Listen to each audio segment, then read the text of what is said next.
The Holocene has ended. What we do now and in the next few years will profoundly affect the next few thousand years.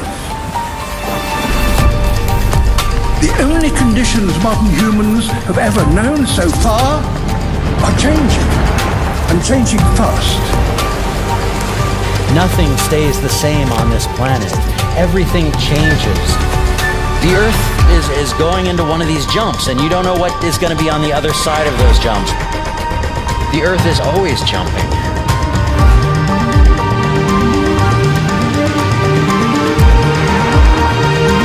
Things move on this planet. Things are not still. Everything is turning.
As it begins to run out of fuel, the sun won't simply fade away to nothing.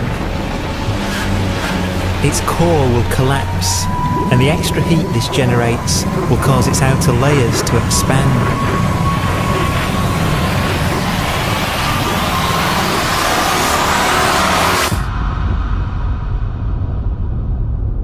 The sun is now dead. Its remains slowly cooling in the freezing temperatures of deep space.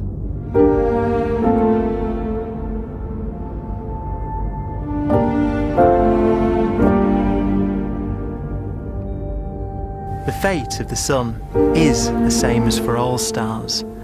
One day they must all eventually die, and the cosmos will be plunged into eternal night. All stars eventually will run out of fuel. The temperature of the universe drops. The stars, one by one, in the night sky will turn off. And there'll be no more new stars created. And so that the universe will end not with a bang, but with a whimper. And not in fire, but in ice.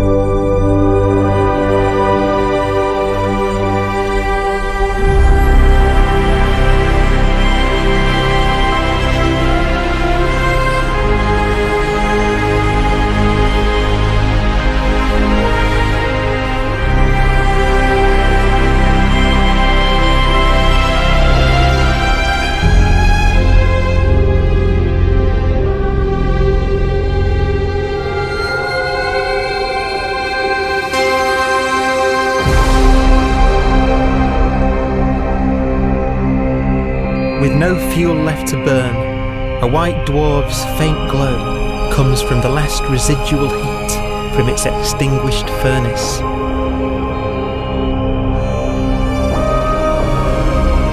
Looking at it from where the Earth is now, it would only generate the same amount of light as the full moon on a clear night.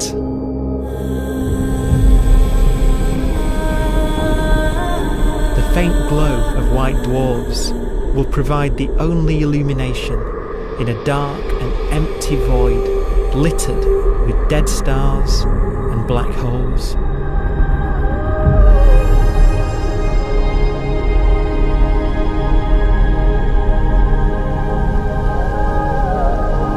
some ways, it's kind of a ghost universe. It's the corpses, the zombie stars, that will take us into the future.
A black dwarf will be the final fate of those last stars. White dwarfs that have become so cold that they barely emit any more heat or light. Black dwarfs are dark, dense, decaying balls of degenerate matter. Little more than the ashes of stars.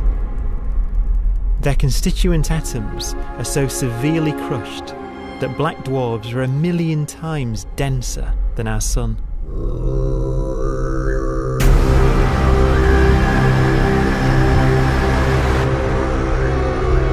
Stars take so long to reach this point, we believe there are currently no black dwarfs in the universe.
We have a pace of life that's based on really the energy available to us now. You could imagine living conscious systems which have a very different pace and therefore can extend out at least a lot farther than you'd imagine otherwise. You could have a living system where if it had a thought every 10 trillion years, that would seem normal. Even if our life dies out, one could imagine at some time arbitrarily far in the future, a fluctuation occurs which allows intelligent life to exist again for a little while. So you might have islands in time of intelligence.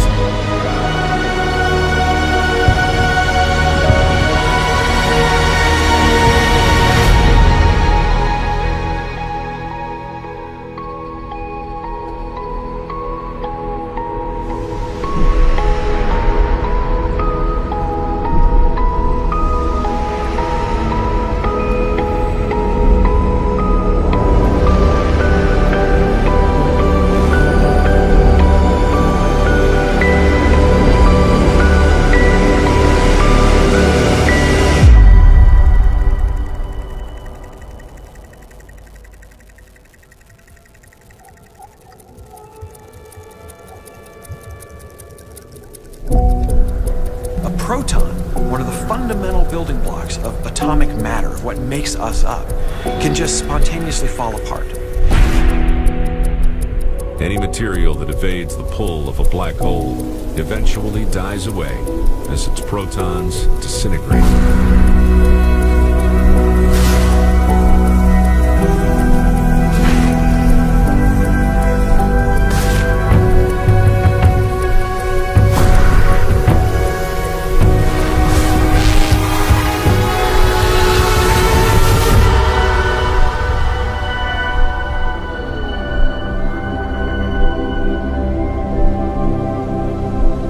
The matter inside black dwarfs, the last matter in the universe, will eventually evaporate away and be carried off into the void as radiation, leaving absolutely nothing behind.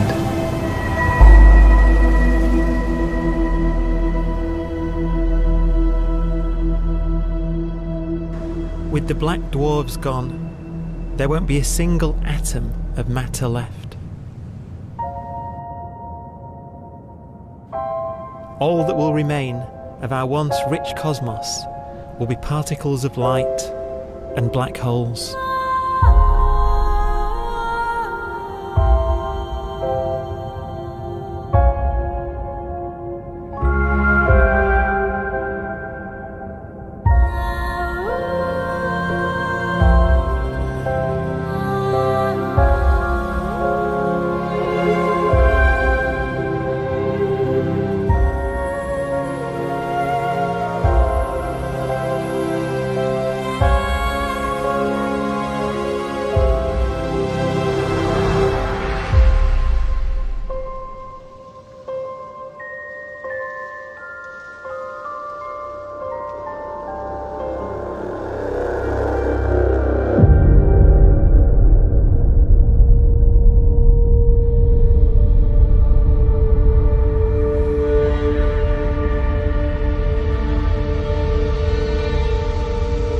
The arrow of time creates a bright window in the universe's adolescence, during which life is possible. But it's a window that doesn't stay open for long. As a fraction of the lifespan of the universe, as measured from its beginning to the evaporation of the last black hole, life, as we know it, is only possible for 1,000th of a billion billionth billion billion billionth billion billion billionth of a percent.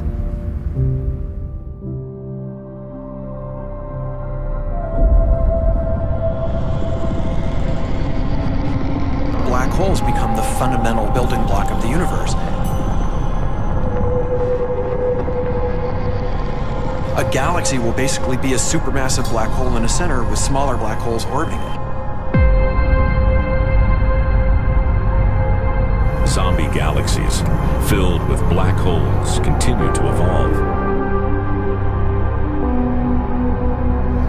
They'll eat each other and they'll get bigger, and maybe they'll fall into the supermassive black hole and it'll get bigger. The universe will still be an exciting, dynamic place.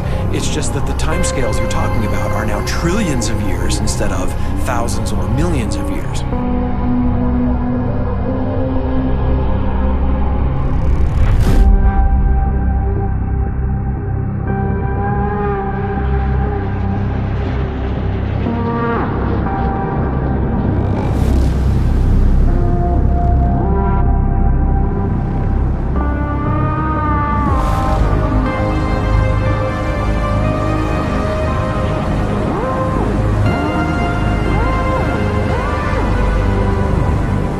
Black holes can bang on space-time like mallets on a drum.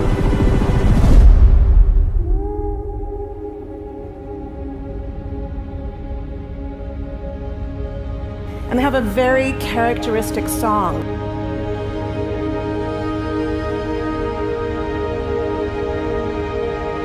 Imagine two black holes that have lived a long life together. At the end of their lives, they're going around each other, crossing thousands of kilometers in a fraction of a second. As they do so, they leave behind in their wake a ringing of space, an actual wave on space-time.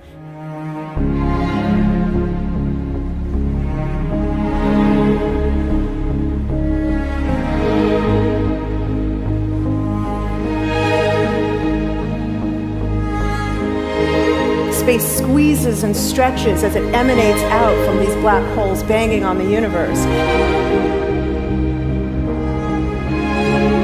Those are the gravitational waves. They're literally the sounds of space ringing. And they will travel out from these black holes at the speed of light as they ring down and coalesce to one spinning, quiet black hole.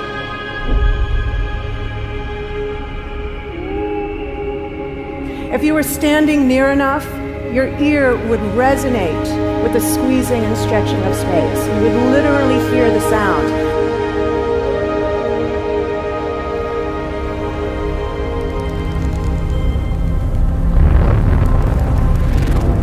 Imagine a lighter black hole falling into a very heavy black hole. The sound you're hearing is a light black hole banging on space each time it gets close.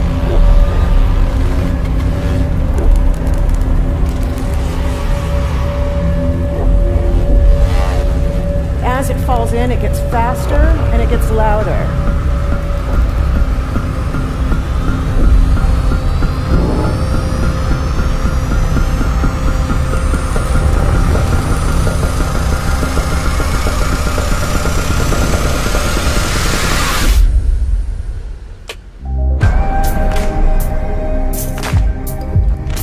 Scientists used to think black holes were immortal, but even these will one day die.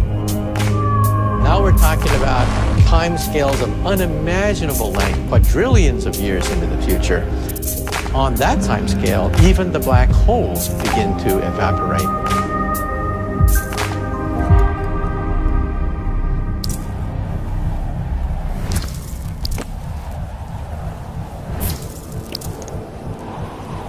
According to quantum mechanics, space is filled with virtual particles, antiparticles, that are constantly materializing in pairs, separating, coming together again, and annihilating each other.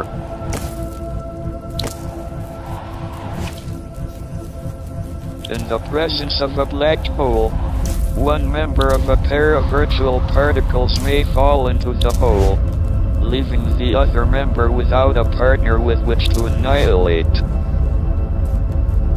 The forsaken particle appears to be radiation emitted by the black hole. And so, black holes are not eternal. They evaporate away at an increasing rate until they vanish in a gigantic explosion.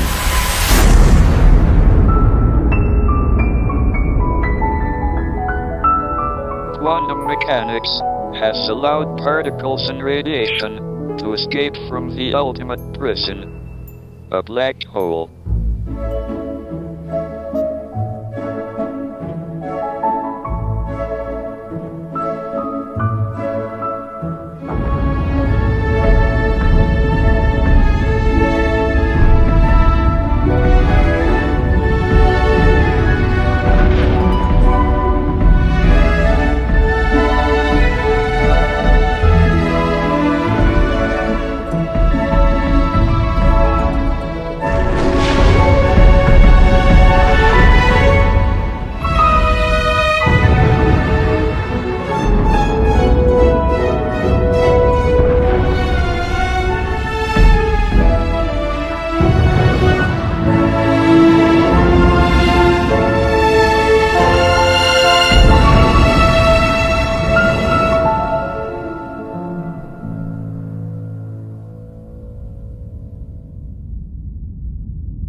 Philosophers and poets have asked the question, will the world end in fire or ice?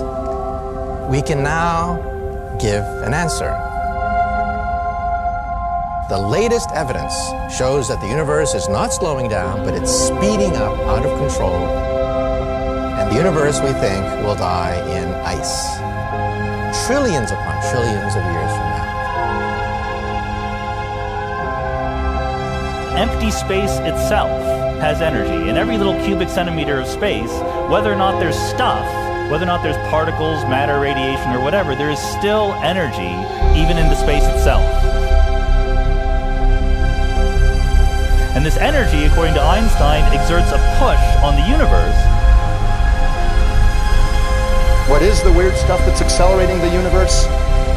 We call it dark energy. And this stuff is the dominant stuff of the universe. Almost 3/4 of the matter-energy content of the universe is this dark energy. And we don't know what it is. Dark energy, unlike matter or radiation, does not dilute away as the universe expands. This has crucial implications for what the universe is going to do in the future. So what will be the future of the universe? Well, if the dark energy remains dominant and repulsive, the universe will expand forever.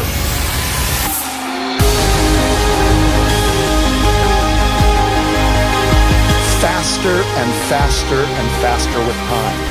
A runaway universe. 70% of the energy of the universe resides in empty space, and we don't understand why. But we do know what will happen. If that energy continues to be there, the universe will become cold and dark and empty. That's the future as it might be.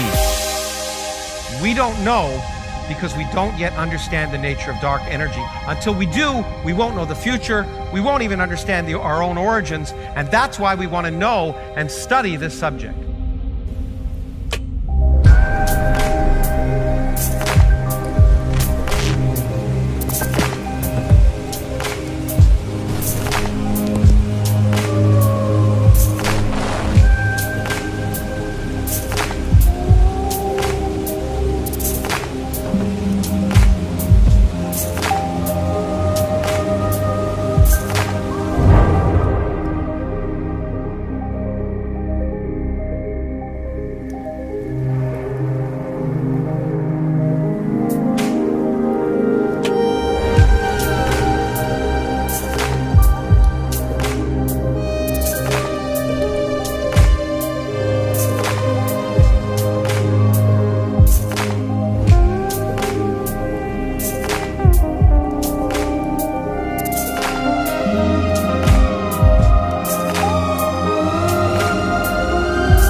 Does seem to be for an ever colder, ever emptier universe.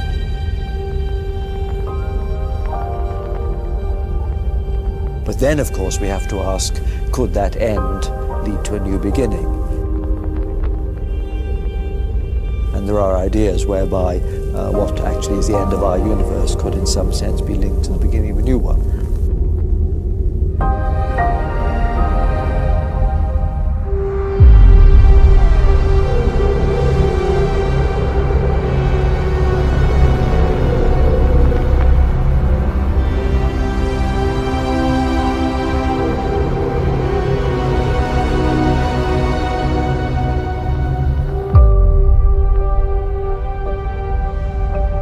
We've worked out the mathematics, the equations. They seem to say that if you have an atom smasher that can concentrate tremendous amounts of energy at a single point, you can perhaps open up a gateway, a baby universe.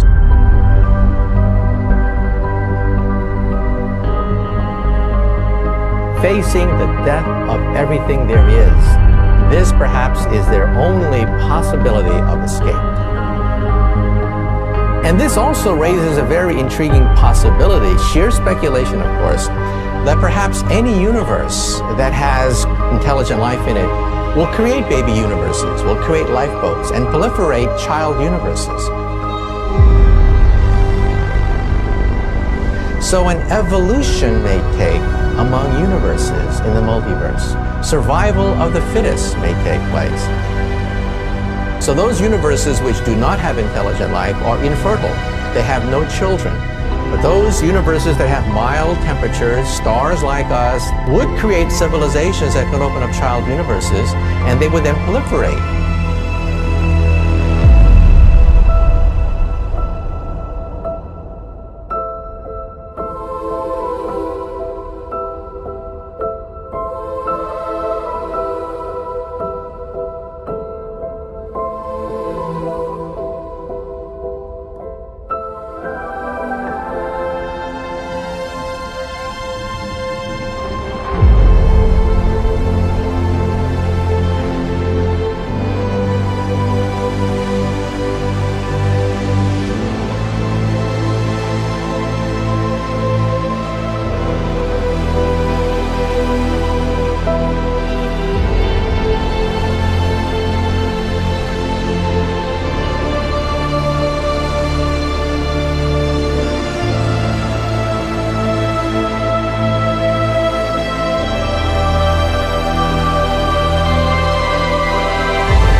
After an unimaginable length of time, even the black holes will have evaporated, and the universe will be nothing but a sea of photons gradually tending towards the same temperature as the expansion of the universe cools them towards absolute zero.